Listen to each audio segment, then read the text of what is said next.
નમસ્કાર ખેડૂત મિત્રો, આજે એકવાર તળાજા તાલુકાના ગરીપરા ગામે આવી ગયા છીએ. ત્યાં આપણા એક ખેડૂત છે પ્રગતિશીલ, તેનું આપણી સિગ્મા કંપનીનું ઇમ્પ્રુવ વાપરેલું છે મગફળીની અંદર. તેનું રિઝલ્ટ જોવા માટે આજે આપણે આવ્યા છીએ. પહેલાં મારો પરિચય આપી દઉં. મારું નામ છે રાજેશ પટેલિયા. હું સિગ્મા કંપનીમાં સેલ્સ ઓફિસર તરીકે જોબ કરું છું. ભાવનગર જિલ્લો સંભાળું છું. તો આજે આપણે જીલુભાઈ વાત કરશું કે મગફળીમાં તમે ઇમ્પ્રુવ ખાતર નાખ્યું છે તો તમને કેવું રિઝલ્ટ લાગ્યું છે. તો એ માટે આપણે એને પૂછશું થોડું. શું નામ તમારું? મારું નામ દેસાઈ જીલુભાઈ કનુભાઈ, ગામ ગરીપરા, તાલુકો ઘોઘા, જિલ્લો ભાવનગર.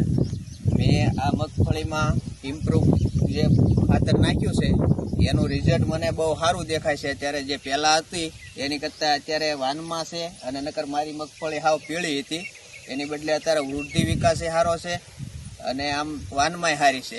બરોબર.